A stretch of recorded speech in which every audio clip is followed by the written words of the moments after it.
Hello students, welcome back to my YouTube channel.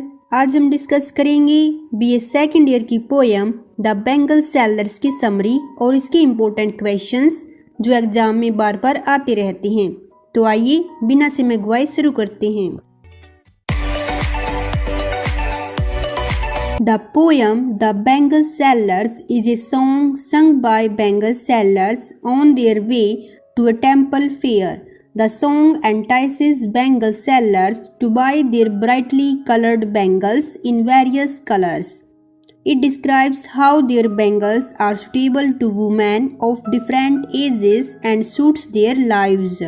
The bangle sellers नामक कविता चूड़ी विक्रेताओं के द्वारा गाया गया एक गीत है जो एक मंदिर के मेले के रास्ते पर चल रहे हैं। इस गीत के द्वारा वे चूड़ी विक्रेताओं को उनकी विभिन्न रंगों वाली चमकीली चूड़ियां खरीदने के लिए आकर्षित करते हैं। वे बताते हैं कि उनकी चूड़ियां किस प्रकार विभिन्न आयु वर्ग की महिलाओं के लिए उचित है और उनके जीवन के अनुरूप है। The poem has 4 stanzas. Each stanza describes different colored bangles that women should wear. Through his song, the bangle seller tells who to buy soft, bright, rainbow-colored bangles. These bangles are suitable for happy girls. Some bangles are for the wrists of girls. Their color is green and blue, like the color of mist covering the mountains. Some bangles have a scene that appears to sparkle in the stream of a forest river. कविता में 4 पद्यांश हैं। प्रत्येक पद्यांश में विभिन्न रंग की चूड़ियों का वर्णन किया गया है जो महिलाओं के लिए पहनने योग्य है। अपने गाने के माध्यम से चूड़ी विक्रेता बताते हैं कि किसी कोमल चमकीली इंद्रधनुष के रंगों वाली चूड़ियां खरीदनी है। ये चूड़ियां पर्सन लड़कियों के लिए उचित हैं। कुछ चूड़ियां कन्याओं की कलाई के लिए है। इनका रंग सिल्वर एवं नीला है, जैसे पर्वत पर छाई हुई धुंध का रंग होता है। कुछ चूड़ियों में ऐसी चमक है जैसी एक जंगल की नदी की धारा में चमकती हुई दिखाई देती है। Some bangles are perfect for a bride to wear on her wedding morning.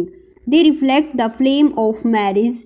They are as delicate as the bride's heart's desire and match her smile. कुछ चूड़ियाँ एक दुल्हन को उसकी शादी की सुबह पहनने योग्य हैं। उनमें उनकी शादी की अग्नि की लो दिखाई देती हैं। ये एक दुल्हन के दिल की इच्छा के समान कोमल एवं उसकी हंसी से मेल खाती है। Some bangles are purple and gold in color. These bangles are suitable for women who have lived a happy half of their lives, been blessed with love and raised their sons. Such women fulfill their domestic duties and worship their husband's family deity. कुछ चूड़ियाँ purple एवं सुनहरी हैं। ये चूड़ियाँ उन महिलाओं के लिए उचित है जिन्होंने अपना आधा जीवन सुख रूप से बिता दिया है, उनका प्यार उनके लिए वरदान साबित हुआ है और जिन्होंने अपने पुत्रों का पालन पोषण किया है। ऐसी महिलाओं ने अपने घरेलू कर्तव्यों को पूर्ण किया है और अपने पति के परिवार के देवता की पूजा करती हैं। Thus, the bangle sellers tell through their songs that they have bangles suitable for different types of women. इस प्रकार चूड़ी विक्रेता अपने गाने के जरिए वर्णन करते हैं कि उनके पास विभिन्न प्रकार की महिलाओं के लिए उचित चूड़ियां हैं। आइए अब इस पोएम को और भी आसान तरीके से समझते हैं।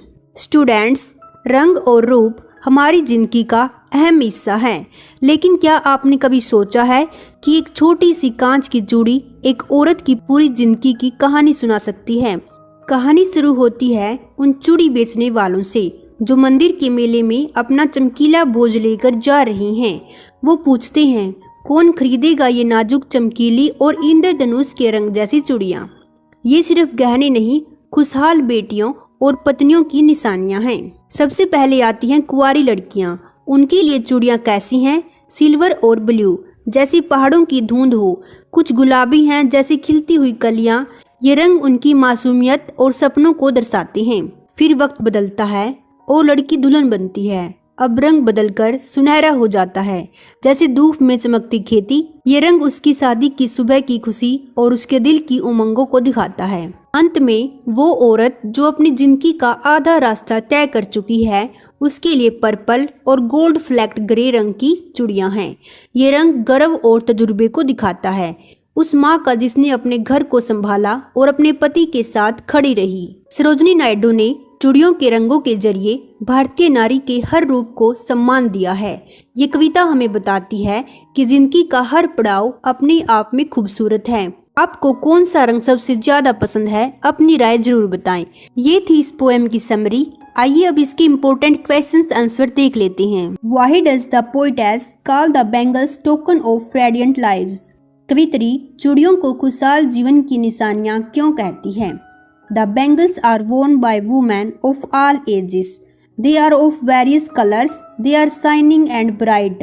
The poetess calls the bangles the token of radiant lives. चूड़ियाँ सभी उम्र की महिलाएं पहनती हैं। वे अनेक प्रकार के रंगों की हैं। वे सभी चमकीली एवं सुंदर हैं। वे प्रसन्नता की सूचक है। कवित्री चूड़ियों को खुशहाल जीवन की निशानियां इसीलिए ही बताती है। Explain the phrase journeyed through life Midway. जीवन के आधे रास्ते तक की यात्रा शब्द समूह की व्याख्या करो। Journey through life midway means those women who are the middle aged women. They have passed almost half of their lives. They have spent their lives happily in looking after their children and husbands. They also worship the gods of their husbands' families. आधी रास्ते तक की यात्रा का अभिप्राय उन महिलाओं से है जो अधेड़ उम्र की हैं। वे अपने जीवन का लगभग आधा भाग बिता चुकी हैं। उन्होंने अपने जीवन के इस भाग को खुशी खुशी से अपने बच्चों एवं पतियों की देखभाल करते हुए बिताया है। वे अपने पतियों के परिवारों के देवताओं की पूजा करती हैं। Explain the beauty and significance of bangles as brought out by the poetess. कवित्री द्वारा दर्शाई गई चूड़ियों की सुंदरता तथा महत्व की व्याख्या करें। इस क्वेश्चन का आंसर जो मैंने अभी समरी बताई है उसमें से आप नोट कर सकते हैं। अगर आपको ये वीडियो पसंद आई हो तो वीडियो को लाइक करें और चैनल को सब्सक्राइब करना न भूलें।